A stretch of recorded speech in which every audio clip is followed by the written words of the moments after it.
मैं मोदी का गाँव का हूँ जी। मैं ड्राइविंग करता हूँ जी। लेकिन इतना परेशान बहुत परेशान है सब। अच्छा, आप मोदी जी के गांव के हूँ जी। और ड्राइविंग करता हूँ हिम्मतनगर में। मैं वडनगर के हूँ। अच्छा, वडनगर के हैं, तो बताइए प्रॉपर आप वहाँ से, तो आप क्या कहना चाहते हैं, क्यों परेशान? मोदी साहब से सबसे सब परेशान, कोई भी उद्योगी गण हो, मोघवाड़ी में गण हो, काम बहुत कहीं न कहीं उनके आसपास के जो लोग भी रह रहे हैं वो भी लोग परेशान।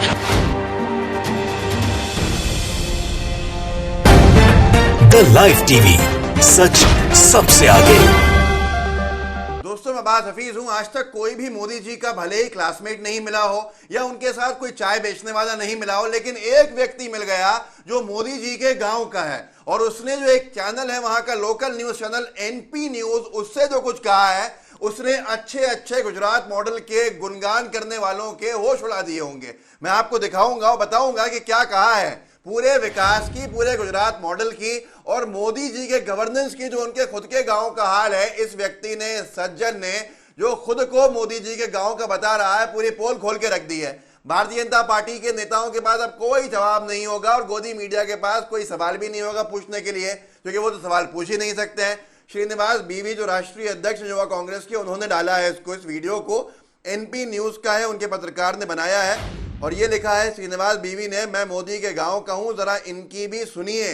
ये जो एंकर हैं, जो रिपोर्टर हैं, ये इस व्यक्ति के पास गई हैं। ये व्यक्ति गाड़ी चलाता है, कैब ड्राइवर है, और इसने कहा कि मैं खुद मोदी के गांव का हूं और वहां कुछ नहीं है, मतलब मैं बहुत परेशान हूं, हम सब बहुत परेशान है। जरा इनकी जुबानी इनको सुन लीजिए, फिर मैं आगे बताऊंगा कि ये हालात क्यों हैं और क्यों गुजरात मॉडल की पोल खुलने के बावजूद भी गोदी मीडिया के अंदर हिम्मत नहीं होती है कि वो कुछ बोल सके। जरा इस वीडियो को देखिए और सुनिए उस गुजरात मॉडल की सच्चाई को, जिसके बाद जनता में बहुत से लोगों ने भ्रमित होके हमारे देश की पूरी सरकार जो है बीजेपी के हाथ में डाल दी। ये वीडियो सुनिए और ये इंटरव्यू सुनिए उस व्यक्ति का जो बता रहा है कि ये खुद मोदी जी का पड़ोसी है, मोदी जी के गांव का है। सुनिए। बताइए, कुछ कहना चाहते हैं तो कोई दिक्कत नहीं है, अगर अच्छी लग रही है सरकार वो बताइए, नहीं अच्छी लग रही वो मैं मोदी का गाँव का हूँ जी। मैं ड्राइविंग करता हूँ जी। लेकिन इतना परेशान बहुत परेशान है सब। अच्छा, आप मोदी जी के गांव के हूँ जी। और ड्राइविंग करता हूँ हिम्मतनगर में। मैं वडनगर के हूँ। अच्छा, वडनगर के हैं, तो बताइए प्रॉपर आप वहाँ से, तो आप क्या कहना चाहते हैं, क्यों परेशान? मोदी साहब से सबसे सब परेशान, कोई भी उद्योगी गण हो, मोघवाड़ी में गण हो, काम बहुत कहीं न कहीं उनके आसपास के जो लोग भी रह रहे हैं वो भी लोग परेशान, सब परेशान। क्या बड़ा मुद्दा मानते हैं आप? प्राइवेट का, वो सरकारी का प्राइवेट कर दिया। हाँ। देखो जीईबी, हाँ। जीईबी में पहले एक थमले से 700 रुपया जी परवड़ता रहा। हाँ। आज जाओ तो 7,000 रुपया से ज्यादा एस्टीमेट है। तो मतलब आपको प्राइवेट सेक्टर बिल्कुल पसंद नहीं है। तो दोस्तों, सुना आपने क्या कहना है मोदी जी के खुद के गांव के लोगों का, क्या है विकास की हकीकत और कैसे भ्रमित किया जाता है निरंतर गोदी मीडिया की तरफ से गुजरात मॉडल, और इस तरह से विकास पुरुष हैं और ऐसे विकास किया गया। और क्या विकास किया हो तो आपने देश की सत्ता देके देख लिया कि बीजेपी के हाथ में जब गुजरात मॉडल बनाने के लिए देश की सत्ता गई तो गुजरात के ही कर्जे की तरह देश पर कर्जा कर दिया, और जिस तरह से गुजरात को चलाया था या गुजरात को किसी और दिशा में ले गए थे, उसी तरह से देश को भी किसी और दिशा में ले गए। पत्रिका ने कुछ वक्त पहले लिखा था और आगाह किया था कि बढ़ रहा है गुजरात पर लगातार कर्ज के भुगतान के लिए ठोस रणनीति बनाए राज्य सरकार। ऐसा कहना था कैग की रिपोर्ट का, सीएजी रिपोर्ट का 2018 के अंदर। पर क्या रणनीति बनी, उसके बावजूद भी कर्जा तो बढ़ता ही गया। जब विज्ञापन पे इतना सारा पैसा खर्च होगा लोगों को बताने के लिए कि नहीं आपके साथ ये काम हुआ है, भले ही वो काम हुआ नहीं हो, तो कम, उससे ज्यादा पैसा कम लगेगा, लेकिन पैसा तो बहुत सारा खर्च होगा विज्ञापन पर, लाखों करोड़ रुपया। और आरटीआई से बार बार जानकारी लोगों ने निकाली भी है कि कितना पैसा विज्ञापन पे फेंका जा रहा है बीजेपी की तरफ से। फिर उसके बाद ये भी आया कि करोड़ों रुपए के कर्ज में डूबा है मोदी का गुजरात। पंजाब केसरी ने छापा इसको। देश के सबसे विकसित स्टेट गुजरात लाखों करोड़ों रुपए के कर्ज में डूबा है। गुजरात सरकार के मुताबिक ये कर्जा 1 लाख करोड़ रुपए से भी ज्यादा है और लगातार बढ़ रहा है। अब आएगा चौंका देने वाला मामला कि जो बात वो कह रहा है, जो अपने आप को मोदी जी के गांव का बता रहा है कि हम बहुत परेशान हैं, हमारी परेशानी दूर नहीं हो रही है, कोई काम नहीं है, कुछ नहीं है, हालात बद से बदतर होते जा रहे हैं, उसकी बात पे मोहर लगती है कि आज से 5 साल पहले 1 लाख करोड़ के आसपास कर्जा था गुजरात के ऊपर, लेकिन अब गुजरात का कर्जा कहाँ पहुंचा है जानते हैं?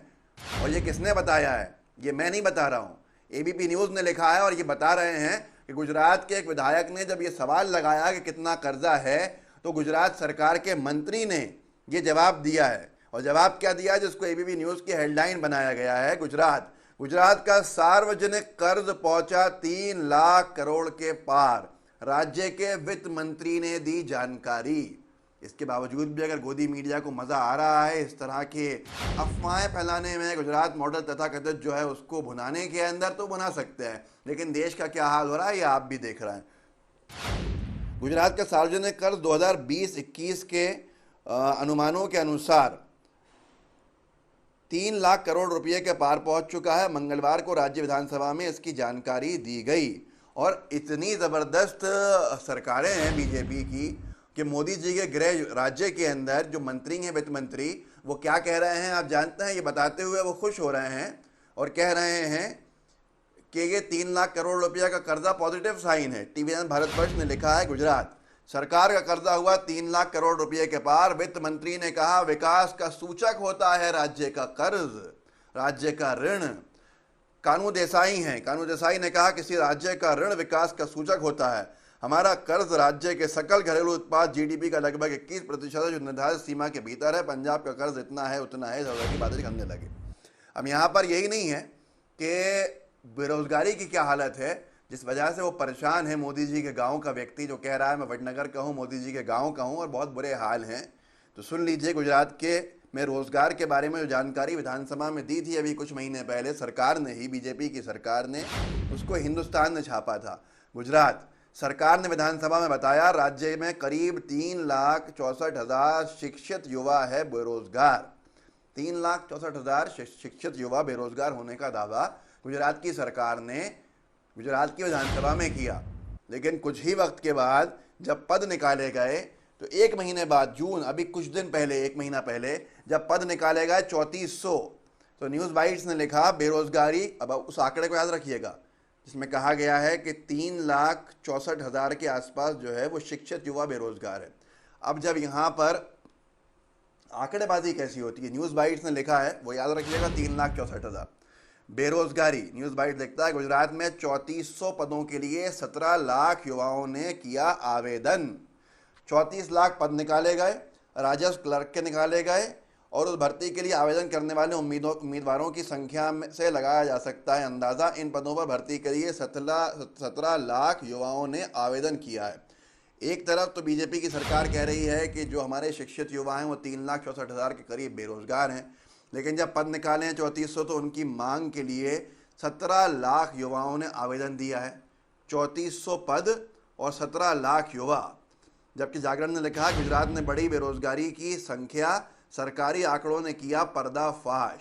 अब ये जो 3400 पदों के लिए 17 लाख युवा आवेदन दे रहे हैं, तो आप इससे समझ लीजिए कि कितना होता है। आप इसका गुणा भाग कर लीजिए कि 3400 पद निकाले हैं, 17 लाख जो बेरोजगार हैं उन्होंने उसके लिए अप्लाई किया है।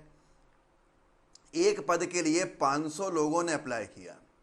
एक पद पाने के लिए गुजरात में जो 3400 पद हैं, उनके ऊपर 17 लाख लोगों की एप्लीकेशन आने का मतलब है कि एक पद के लिए 500 लोगों में एक कंपटीशन। अब आप सोच लीजिए, बेरोजगारी का अंदाज़ा लगा लीजिए।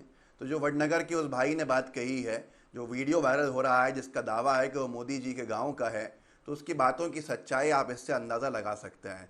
फजीयत तो बहुत है, लेकिन गोदी मीडिया सवाल नहीं पूछेगी और बीजेपी के लोग जवाब नहीं देंगे। तो आप ही सवाल पूछ लीजिए और आप ही जवाब दे दीजिए। इस वीडियो को आगे बढ़ा के लोगों को जागरूक कर सकते हैं। व्हाट्सएप ग्रुप्स हैं आपके पास, उनमें इसके लिंक को शेयर कीजिएगा और साथ में लाइव टीवी को सब्सक्राइब भी कीजिएगा, बेल आइकन भी दबाइएगा। जय हिंद, जय भारत।